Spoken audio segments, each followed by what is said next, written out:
এই মুহূর্তে আরো একটি গুরুত্বপূর্ণ খবরের দিকে নজর রাখবো। কয়লা কেলেঙ্কারিতেই রুজিরা বন্দ্যোপাধ্যায় এবং অভিষেক বন্দ্যোপাধ্যায়ের আবেদন খারিজ করে দিয়েছে দেশের শীর্ষ আদালত। আপনাদেরকে এই মুহূর্তের বড় খবর দিচ্ছি, যেখানে কয়লা কেলেঙ্কারিতেই সমনের বিরুদ্ধে অভিষেক বন্দ্যোপাধ্যায় এবং রুজিরা বন্দ্যোপাধ্যায়ের আবেদন খারিজ সুপ্রিম কোর্টে।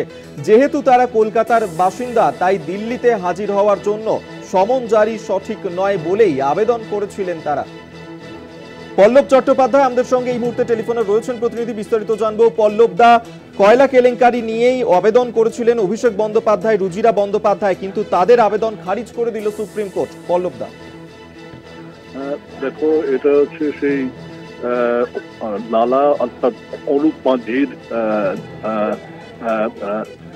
মামলা। ইস্টার্ন কোলফিল্ডস লিমিটেডের এলাকা থেকে কয়লা চুরির যে অভিযোগে সিবিআই তদন্তটা চালাচ্ছিল, সেই অভিযোগ সূত্রেই কিন্তু দিল্লির কি বলে পাতিয়ালা হাউসে ইডি একটা অভিযোগ দায়ের করে এবং সেই অভিযোগকে মান্যতা দিয়েই কিন্তু ওই আদালত থেকে অভিষেক ও রুজিরার বিরুদ্ধে সমন জারি হয়।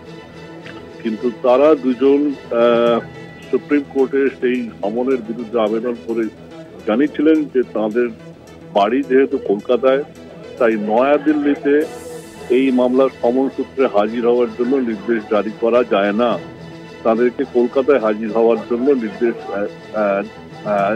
দেওয়া হোক।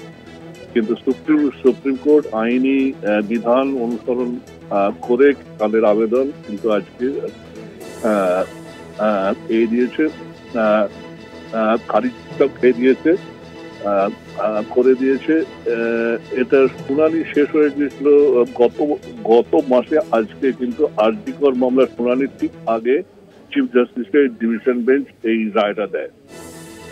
ধন্যবাদ। পল্লব চট্টোপাধ্যায় আমাদের সঙ্গে টেলিফোনে ছিলেন। প্রতিনিধি, কয়লা কেলেঙ্কারিতেই সমনের বিরুদ্ধে অভিষেক বন্দ্যোপাধ্যায়, রুজিরা বন্দ্যোপাধ্যায়ের আবেদন খারিজ করল দেশের শীর্ষ আদালত।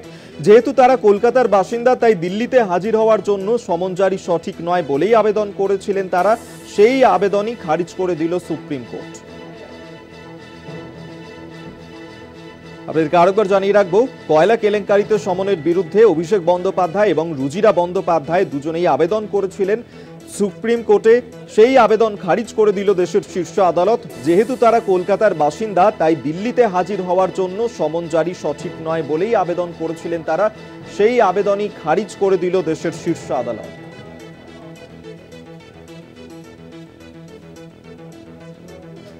আপনাদেরকে আরেকবার জানিয়ে রাখবো, কয়লা কেলেঙ্কারিতে সমনের বিরুদ্ধে অভিষেক বন্দ্যোপাধ্যায় এবং রুজিরা বন্দ্যোপাধ্যায় আবেদন করেছিলেন। যেহেতু তারা কলকাতার বাসিন্দা, তাই তাদেরকে দিল্লিতে যেভাবে ডেকে পাঠানো হচ্ছে সেই সমন জারি সঠিক নয় বলেই আবেদন করেছিলেন দুজনেই। সেই আবেদনেই খারিজ করে দিল দেশের শীর্ষ আদালত।